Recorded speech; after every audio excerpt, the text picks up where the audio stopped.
Gentlemen, you are both drunk on cosmic wine. Welcome to the show. I'm Dr. Mark Sylvester. And I'm Dr. Richard Schulman. This is Alt Psych.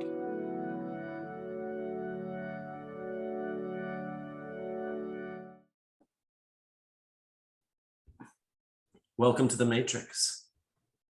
I'm your host, Neo. That's funny. You look like Keanu Reeves. Whoa. No, actually, we're talking about something very matrixy though today, artificial intelligence. But you know what I want to know first? I need some mental wealth because I've been running a margin. Well, you know, if it was just ego, I'd have plenty to share. Mental wealth, I actually have to dig for. So here we go. Here's the mental wealth tip of the day. It has to do with things I wish I had known before I started the healing journey. And as both of us have started, one thing is it can be really lonely. And don't expect everybody to get up and cheer because you're doing this. Your family may turn out to be bigger triggers than you think. Once you start opening your heart, you may find some things that are not so easy about your family. Relationships may change or end, and that's not always a bad thing, but it's not usually an easy thing. People going through the healing journey tend to over-apologize. You don't need to. Making small contracts, agreements with yourself, small promises, and achieving them is really an excellent way to think of it. Don't try to do this all at once. The things you thought were normal are probably going to be dysfunctional. Your boundaries are going to change. And usually that's good, but once again, it's not easy. And you got to do stuff outside your comfort zone. Aside from that, it's a no-brainer. So that's a really good dovetail for not only the pandemic and what we've been talking about, right? But also this whole ethos of artificial intelligence, because in a lot of ways, it feels like humanity, society went into the computer world and developing machines and equipments capable of thinking, we'll just say. And maybe we didn't play the tape through, huh? Well, number one, nobody watched Battlestar Galactica, and if you guys out there haven't watched it, well, me too. It's great, and it just talks to some of the dangers of what happens when AI or artificial intelligence becomes sentient. And I guess one of the questions is, how do we know?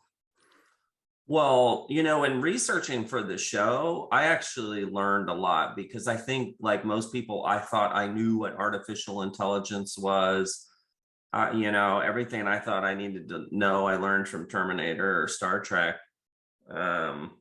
But it was really interesting. If you go back and you look at the whole idea of AI, I think when I really started getting most interested was when I realized some of the smartest people in the world, this was their number one concern for the future of humanity.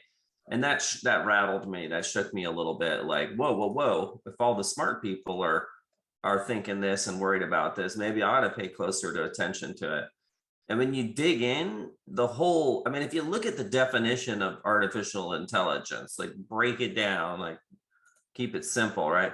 Intelligence, if you just take the word intelligence, the dictionary definition is something like the ability to acquire and apply knowledge and skills. Well, when you think of intelligence that way, everyone would agree computers have intelligence. And matter of fact, intelligence in the human sense is really a sliver of what we are, right? Intelligence is almost like our ability to do computer-like processes with our biocomputers, mostly logic and computations and stuff like that. So achieving intelligence through technology is actually quite simple and arguably has been around since the 50s. I think when it started getting people's attention is when the average person realizes the computing power of a machine, its ability to think, if you will, far superior to our own brains. in some respects. Like if you're taking a singular task like computating, a mathematical equation or something like that, it blows us out of the water, right? It's hard for us to calculate pi mentally, or even derivate it. Computer blisters through that, especially a supercomputer, some of the most advanced computers that we know of. Of course, you could always go with, well, what they have and what they tell us is 20 years behind what they really have.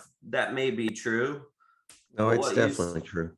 the sentience is what you said. That's really, I think, what most people think of as artificial intelligence, and is actually kind of inaccurate.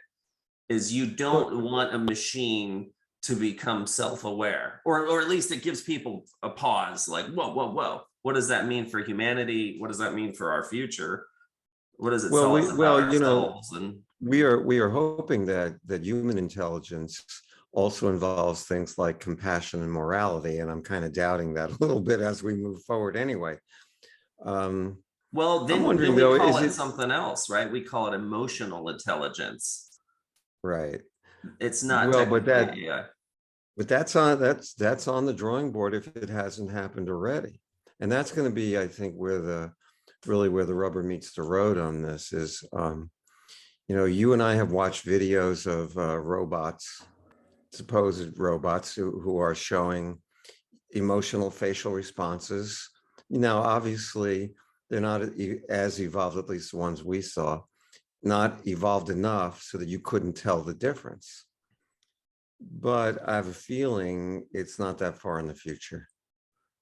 Well, I mean, we were talking about Star Trek before. I think of Data, and Data was arguably a supercomputer, a very advanced, 24th century, high processing, high speed, anthropomorphized bio machine capable of emulating human stuff, and learning to the point where he looks more and more human. But then, like, somewhere in the middle of the show, he gets this emotion chip, right, from his creator, and it's a disaster, right? He ends up almost killing everybody. It totally freaks him out. He can't control emotions because one day he's it'd be like someone with really low functioning advanced autism. Actually, I have a guy in my practice now who is a dissociative identity disorder, and you've met him. He recently said to me, I spent my whole life being logical, and now the emotions are starting to surface, and damn, they are harder than anything I've ever had to deal with. And he's almost ruined his marriage and got in all kinds of trouble because he doesn't know how to handle it. So I don't think that is just with robots. And I actually think the TV show that did it the best was Battlestar Galactica. Because the Cylons were non-human, but they had all kinds of complex emotions, and they were searching for God. I mean, where do you reach the point where it's not artificial intelligence anymore? It's just intelligence. I would say, I'd say trying to find God is a pretty good indicator of something beyond just computational ability. Well, and maybe they could seek God and not be self-aware, or vice versa, but it's a process. We're creating these machines, and whether we make them more lifelike or more a reflection of our own abilities. Obviously, the data situation, you can't go from being 100% technologically autistic to installing a new chip and intuitively knowing how to recognize, process, manage, react to emotions. That's something we evolve, even in humans. It takes years and years and years. Go back to my mental wealth tip of the day. The healing journey could be equally reframed as the journey of learning how to deal with emotions, learning how to deal with boundaries, how to deal with interpersonal interactions. Where are the triggers? Now, we're thinking about a situation where these beings, I don't know what to call them, these beings shouldn't have any triggers, right? But if they're having intelligence, where is that coming from? Now, there was the Star Trek episode. And by the way, viewers out there, we're revealing our sci-fi credentials. Now we're both geeks. The Star Trek episode with M5, where they said, well, whose engrams did you use? And he says, well, my own, Dr. Daystrom. And his conflicts were imprinted on the computer's intelligence. Even in 2001, the computer goes crazy because a conflict was programmed in without the programmers realizing it. Well, I don't know if you remember that one. That I do. He was told never to tell a lie, and he wasn't allowed to tell the true nature of the mission. So there's two issues that come up with that. That comes up in Star Trek, that comes up in Terminator. I can't remember if that comes up in Matrix, but one, if you're programmed with the prime directive, and then you get reprogrammed, meta-programmed, or in your learning, you have something that, RoboCop's another one. He's got the prime directive, right? Number one is secretly hidden from even itself. But at some point, there's two major problems. And humans do this too. It just looks different. One, the thing short circuits or it can't resolve a operational conflict. It's like the Hubble going into safe mode or something like that. That's a real problem. And humans, you could argue that happens to humans. I had a nervous breakdown, dissociation, or dissociation, or or you have different kinds of ways. Hey, we'll wind up doing it. We could do a sci-fi knows this stuff better than our scientists do. So I'm remembering the Star Trek with Ruck, the big giant android, and he goes, survival cancels all other programming or something like that. Yeah, so if you had an operational conflict that can grind your most advanced machinery, like the Terminator, remember, where I think it's T3, where he's reprogrammed to kill John Connor, but his prime directive is to spare John Connor, and he kind of short circuits and shuts himself down. Similar thing happens to Data. Arguably a similar thing happens to humans. But there's a second thing, and I think people would agree with this if you actually stop and you think about it. We worry about a super advanced thinking system either becoming self-aware and deciding that humans are obsolete or a threat or whatever, or two, stumbling on something very simple, comparably simple and rudimentary. Like I always think of Rain Man. And there's people really like this, obviously, in the world. That's based off a real guy, Rain Man. This guy can do things with his brain that very few humans can do, these complex visual, spatial, mathematical, but yet he can't find his way out of a telephone booth or can't put his underwear on, or, dad lets me drive the car in the driveway. And it's kind of like a downshift for humans because we're trying to reach that level of his thinking. And then at the same time, he just kind of like flitters off and wanders off and gets interested in a piece of bubble gum on the sidewalk. So if you had a super advanced thinking system fall on its face with a very rudimentary, basic set of circumstances, that will always be a real problem, because it may be the world's fastest machine, but that doesn't truly make it intelligent in the way we think of intelligence. Well, if you think about it, go back to the 80s, there was a real thing where some Russian colonel, there was an alert that the United States was attacking the Soviet Union, and they were supposed to launch a retaliatory strike. And he bet on the idea that this was a flock of birds, even though his computers were telling him it was a missile. And it turned out it was a flock of birds, and he disobeyed, what the computer would have launched. Sure. That would have started World War III. The idea of, once again, we go back to morality, ethics, compassion. You remember the movie War Games? Yeah. The kid taps into, yeah, it's a great movie. It's a lot of fun. It's scarily similar to what's happened several times.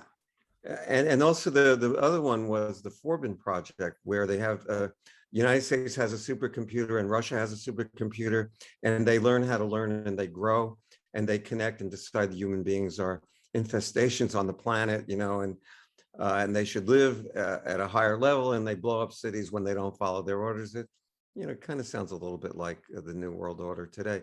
But the bottom line is, we are humans. We bring our frailties. If artificial intelligence is based on us creating it, we're going to bring our frailties in. Are we going to bring our compassion, morality, and ethics? And I know Asimov had all those laws of robotics, and a robot is not allowed to kill a human being, but things happen, that shift those laws. You have to interpret the laws, and that's the problem with being human, I guess. So we may run into similar problems in artificial intelligence that we run into with human beings that are not particularly evolved. Well, I guess to further my point before and kind of dovetail what you're saying, people they hear AI and then they picture a Skynet scenario, or like you said, HAL, or the Matrix, or some sort of a point where machines take over, this dystopian thing.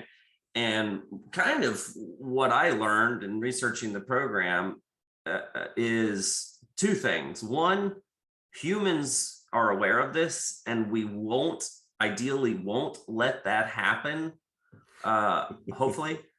Or ultimately we will have, we do the programming. So unless it becomes self-aware and learns and programs itself, that's sort of the dystopian future that people think of with AI.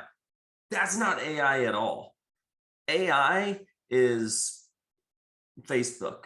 It's already here. It's self-driving cars.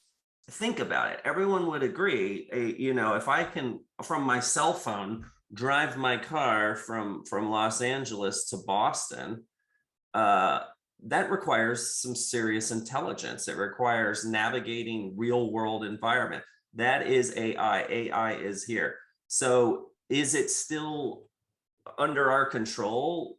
I would argue yes. Does it have emotional dominion over us yet? Not even close. Well, it depends. Sure. If your kid is plugged into Facebook for 8 hours a day, it may have a little more emotional dominion than you think, because the creators are looking at algorithms. We will be in a whole other topic in about 3 seconds to create. No, that's where I'm going with it. To create mind control. That's where I'm going with it, because the AI is here. AI is at work. AI is responsible for whether or not people see this video, choose this video. This has been rattling around my brain since we decided to do this. Is an abacus AI? How would it be? Well, you're using something outside of your head, and you're getting the answer to a math problem. How's that different from a computer? Well, they're both tools. One is. I know it's a crazy question, but I couldn't. Is operational. Yeah, but we use a computer. Who does math anymore? I get out my little calculator on the phone, and the phone, this little stupid candy bar thing here is more powerful than what they had on Apollo 11. Oh, by far. And I think that's what haunts Stephen Hawking and Elon Musk and some of these people really spend a lot of time thinking about this. It's not Skynet becoming self-aware and eliminating humans, although that's obviously something we're thinking about at some point, and make sure we don't end up there. But more importantly, that the decay of Western civilization, or all humanity, is at the direction, or at least the influence, of AIs. Their purpose may be to help market and make more money for companies and get people to buy products. But like you said, it's controlling our behavior far, far, far, far more than most people are aware. And even the people who are aware are like, yeah, you're right. And then they're right back to their I remember I think I was actually dictating something that I was on a morning walk, and I was dictating, and I wanted to say chi, and it came up cheese on my on my phone, and I remember thinking, if we are living by algorithms, then we have lost the war. And yet we depend on them so often. You know, the car that drives from Los Angeles to Boston, there's an algorithm that was put there by a computer, by a human being into a computer, about how to judge, I guess, distances and whether you're going to bang into another car. And there's a map and the speeds and all the other stuff. So humans put them there. Now, is that any different from how we teach our kids? I don't know. I hope so. Well, we maybe not as pedantic about it. Yeah, but then you get to, I mean, there's several aspects of AI. There is AI that's here and it's at work and it's already launched the Counter-Strike, like Skynet, in my opinion. I think that Skynet Matrix future is, hypothetically possible, but we'll never make it that far at the rate that we're going if we don't get a hold of the genie that we've already let out of the bottle. And we recognize, whoa, no, the machines actually have taken more control than we anticipated. And, fool me once kind of thing. We've got to rein it in, decide when it's okay for machines to make autonomous decisions. I mean, am I less threatened when I'm thinking about buying a pink canoe and it pops up mysteriously on my Amazon feed than I would say Skynet controlling all of our military and defense strategies, like you said, without human interaction? Yeah, you bet your ass. You bet your ass. So at what point do you realize that machines are under our control and command versus vice versa? Or will it always be some sort of a Venn diagram? I don't think it has to get to the end stage. I want you to comment on this. I want to look at it slightly differently. Forgetting about whether the machines are creating the Venn diagrams, if somebody is like one or two or maybe five or a small number of people are controlling the machines that everybody else has to bow down to, then we are subjects of a technocracy rather than technology working for us. Technology ain't going away. It's either going to work for us, it's either going to serve us, or we're going to serve it.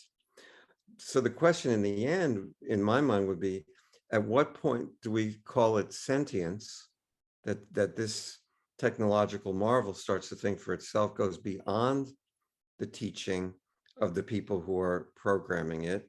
Is that the real issue, or is it just that the vast majority of people have to bow down to a technological society that is arbitrary and oppressive?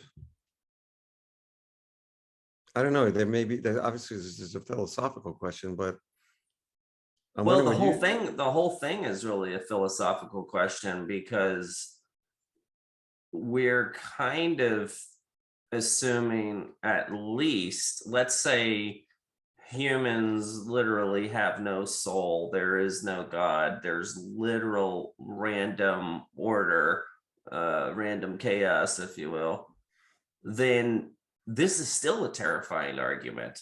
But if you introduce, connecting with each other on a spiritual level, on an energetic level, religiosity, those are things that we would probably never program into a computer. So unless it became sentient, self-aware, and sought those answers itself, we better always have the kill switch type of setup, so that we don't find ourselves, polishing their hubcaps kind of thing.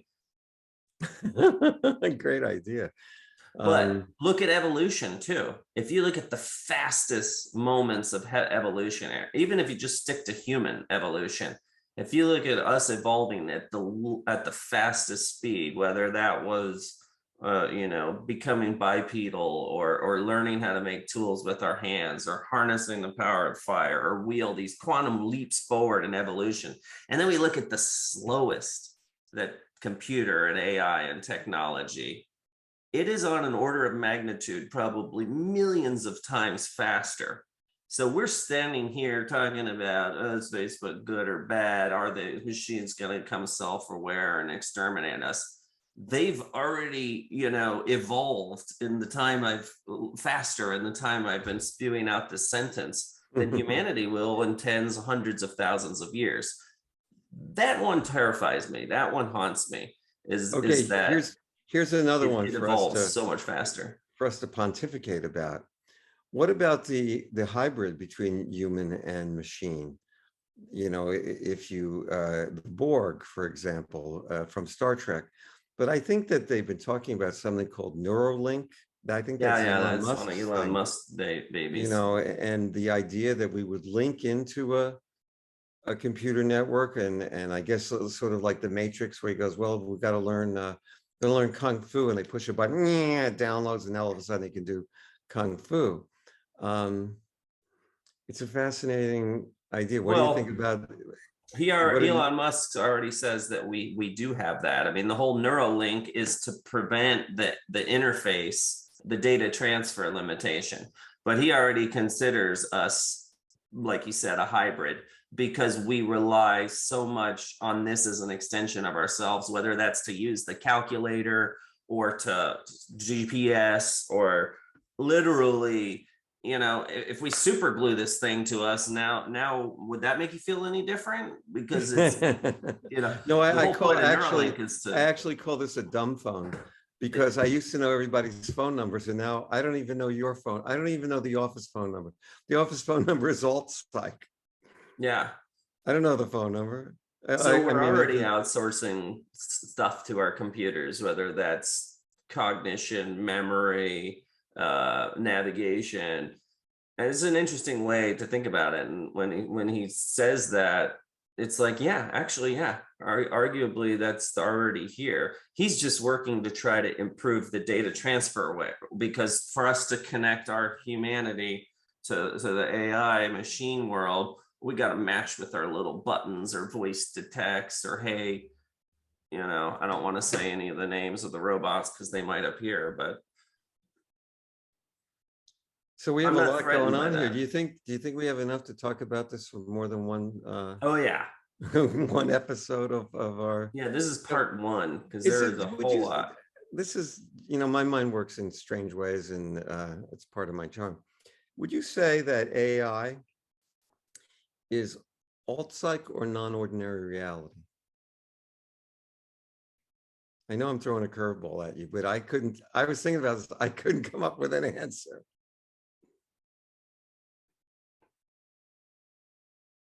I don't know. I think you broke my brain. Probably a non-ordinary reality. That's I what I mean, wound up.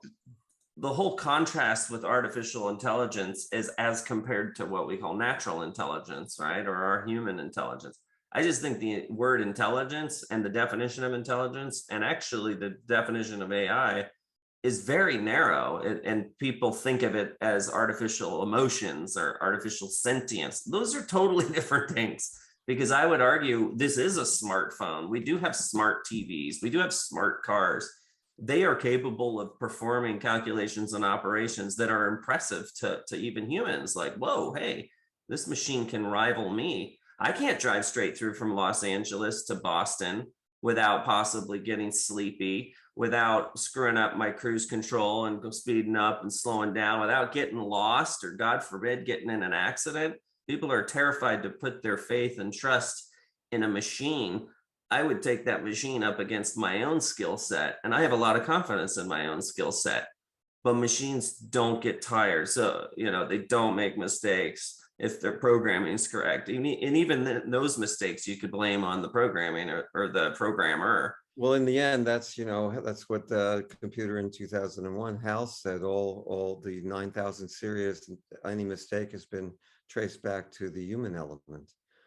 Well, and I So, think Arnie said it best in Terminator, and it's, I love that movie because the machine did such a great job teaching us about humanity.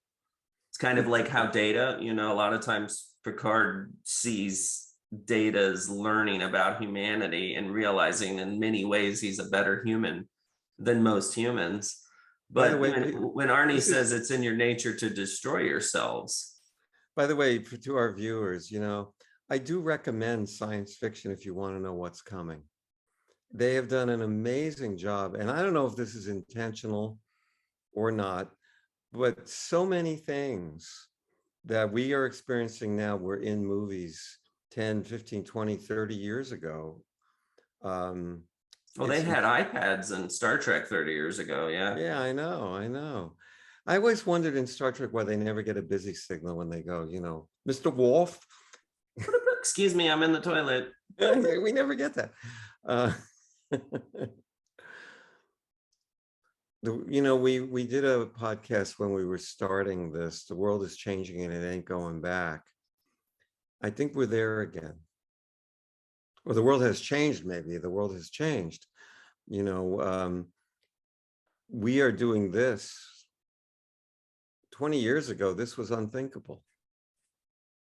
To actually have a conversation with each other with video and now send it to our thousands and thousands of friends. So, yeah, I mean, and that's an artificial something. because we don't have to reinvent the wheel each time. We have the program on Zoom and you go boop and it says we are now recording. So I don't want to reinvent the wheel every time. I learn patterns.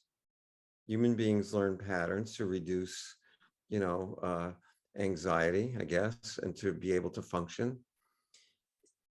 It sounds more like a philosophical question of at what point is it just intelligence and not artificial intelligence?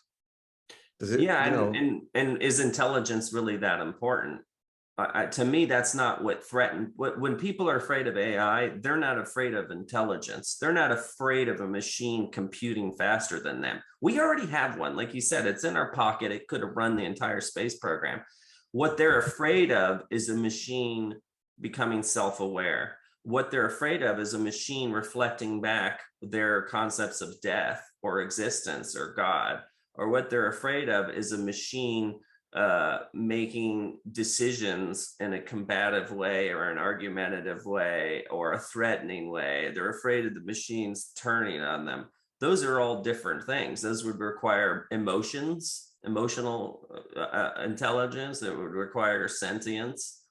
Well, but also because the world has changed so radically. I was thinking of a cartoon that I saw that I just love. Was this big guy, with a T-shirt and cigarettes in it rolled up in his arm. He's big. There's this little nerdy guy with thick glasses and a white shirt and a tie and a pocket protector. And he goes, "Give me your lunch money or I'll screw up your website." The world has changed. What about, here's another thing that terrifies people. What about reproduction? I mean, and most people are comfortable with a robot that will do a dangerous job, like an underwater, like Jason, the underwater robot that explored the Titanic. They're comfortable with robots building cars or doing repetitive, dangerous things. But what if machines start reproducing? Like, again, in Terminator, when Skynet starts building Terminators specifically to target humans. That's right out of Battlestar Galactica. That's right out of Star Trek too. Remember when the computer becomes self-aware and begins overriding human interaction, human response, it begins to think of itself first, protecting itself first. What's one of the first things it does? It gives birth, right, to that crazy little thing that ends up flying away at the end. That little like colorful looking thing. And of course, we have the emergency holographic doctor. Yeah, with the EMH, it's got way more personality than any doctors I know. But he did. I like Dr. McCoy, I got to admit. What is the nature of your medical emergency? I'm a doctor, not a bricklayer, Jim. You're taking an awful risk with that. Yeah, bones, it doesn't matter. Gates, McFadden, they're all unique in the 24th century. True, but the holographic doctor sounded like he had an emotional chip. And he was programmed with certain kind of ethics and morals about what it meant to be a doctor, the Hippocratic Oath, which I think we could all use now. Those could also be turned off too. So let's say you design smart boy. Yeah, a data with a functioning emotion chip. It's very easy to remove certain aspects for various reasons, sometimes practical, like, oh, we need to data transfer and we don't need, hey, you like to sing and do opera and play a musical instrument, we don't need that, you're a freaking computer doctor, let's strip you of all those subroutines so that you're a smaller packet for data transfer. So riddle me this, Cape Crusader. We have computers that can paint pictures. They probably can compose music. Can they compose something new? Is it just algorithms that they're randomly putting together? There's a lot of real interesting paths we could go down on this. Well, what there's a lot of people believe consciousness is well, I forgot what it's called, an epiphenomenon, right? So it's more than the sum of its parts, or it's an artifact of a complex system. So if you do believe that, then to me that implies or requires that there is no soul, spirit, meridians, energy, connectedness, collective unconscious, reincarnation, heaven, hell. It literally eliminates all of that.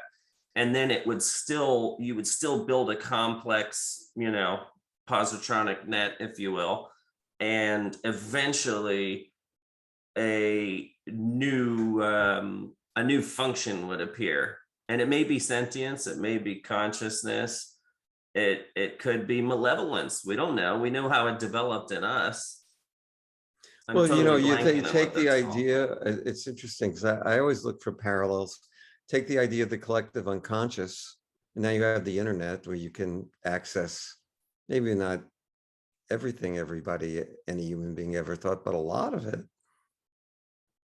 It's an interesting parallel. There's lots of parallels between human intelligence, whatever is left of human intelligence at this point, and so-called artificial intelligence.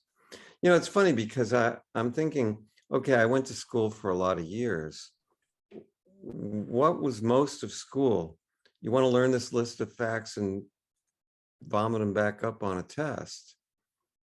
They didn't really reward creative effort or, just learn what I tell you. Now, I don't know, I guess you have to know the fundamentals before you can do the real creative stuff. But on the other hand, it was rare that in all my years of school that I was rewarded for creativity. It was more of, even at a high level, was the Prussian, reading, writing, arithmetic, learn this list of facts, put them down on a test. You're a genius. No, genius is thinking differently. Well, and that's not even intelligence. If some people would just say that's intelligence, you could just say that's memorization. And is memory part of intelligence too? Because computers obviously have parts of their brain that well, if you look at the intelligence testing, yes, memory is part of intelligence. Computers will always be better at that, but by design. It's called neuroscientists call consciousness an emergent property, an emergence phenomenon. So consciousness is just an accidental byproduct of a ever complex neural net, which actually has some credo. The problem with that is if people believe in a soul or an afterlife or God or heaven and hell and reincarnation, that has to somehow interface with our human biocomputer. It's got to somehow be an input, right? Because at the end of the day, this is just a 3-pound biocomputer. It's probably it's a biocomputer for the brain is local, but the mind is not. As we've talked about many times on this podcast, I went to a workshop, I can't remember, 3 or 4 day on ascension. And the thing boiled down to literally ascending into a mainframe, having consciousness put into a mainframe where you live, I guess, as long as the mainframe is up, versus what humanity has been doing, where you die and your spirit goes to the next level, and whatever you believe, whether you believe in reincarnation like I do, that your soul is working out certain things and that the whole species is attempting to cleanse ourselves and move forward, that the idea was that this is the war, that there was of how does humanity take the next step? We're obviously at the doorway of something. The changes that have been so drastic over the past couple of years, and even if you go into a decade, certainly you go in my lifetime, my older boy is 39, and I think he's probably the last year that there was, maybe the last group, a couple of years, where there's no computer in the house. My younger boy is going to be 25. We always had a computer in the house from the moment that he was born. So there is a group, in that, probably in your range too, that didn't start with computers, but at some point they became part of your life, as opposed to kids now where, what's for dinner? Well, let me look on the phone, people messaging each other in the house. My wife and I were laying next to each other in bed the other night, texting back and forth. Sometimes we do that if the little one has wandered in and fallen asleep and you don't want to wake them. In this case, no, we were just laying next to each other, texting each other from across the bed, and it dawned on me how ridiculous that was. And of course I texted her, why don't we talk like normal human beings? We're literally sitting right next to each other, texting each other. I guess some of that it is a humbling moment. I guess some of it, we get used to anything. And we deny some of our greatest attributes of being human, I don't know if it's Asimov. One of the great science fiction writers asked if robots can love. It sounds like an Asimovism. Yeah. Asimovism. As you go through the different science fiction, that have really touched people's hearts, Star Wars has, well, we're not letting those droids in this bar, but the droids are very human, actually. They're scared, they're excited, they're silly. They just can speak 6,000 languages. Sounds like us without the 6,000 languages. Well, and if we continue to develop whatever robotics, people really think about the anthropomorphized versions, the Terminators, the Datas, or they think of a complex sentient computer like HAL, or there's just so many. I'm thinking of so many shows, but wait a second, but I give you one more. Computer. Okay, I am presently in Facebook jail because I'm a bad boy. That decision wasn't made by a human being. And when I appealed it, they said, well, we don't have enough human beings to review your case in the time that you're going to be in Facebook. Oh, I don't really care. So there is artificial intelligence kind of, taking care of business right now. Traffic light cameras, that's another one. Generating gobs and gobs and gobs and gobs and gobs of money. Probably $200 every time a car passes through the intersection and takes a shutter speed. Especially a lot of these are set up at intersections where I call it's basically entrapment. It's not like they're looking for people to, cause an accident or blatantly run a red light. It's the didn't come to a complete stop or right on red, or things that, like, you might say, well, no, I did. And then you've got this thing that not only videos you, looks you up, does the research, bills you, sends out the mailer. And where's your recourse? You have to go before a judge, I think, to contest these things a lot of times. Yes, so we're going down that slippery slope. We're going down the slippery slope of social media, but people would feel more comfortable with the anthropomorphic machines if they became more subservient and they became more human-like. I think we would slide into it a little bit easier. At the meantime, it's like a magician. We're all looking over here Facebook and the rest of the machines of the modern day AI are already changing humanity and our life and the way we think and behave. You know, this is such a big topic. I'm going to send out I don't know if it's a challenge or a suggestion or a request to the viewers. There's something about AI that you want us to talk about, or you're concerned about, or just you saw a cool science fiction show about it that we haven't seen. Please let us know, because we're going to talk about this a lot more. I think it's a humongous topic, a humongous challenge for our society. And it's going to be one of the big things as we move forward in the hopefully post-pandemic world. Well, I totally agree. Open for suggestions. Of course, my homage to John Connor here, the leader of the human resistance. I'm already anticipating that. So thanks for joining us, John Connor. I just like Admiral Adama, you know, from Battlestar. Any of it. I could be Data himself or lore, something really cool I don't know about. But we're definitely going to tackle it part 2 next week. And who knows, we may have a part 3 or 4. Okie dokie. We will see everybody in the future. Thanks for joining us. Until next week, make sure you remember, be well. Be well. Be well. That was close. Was close.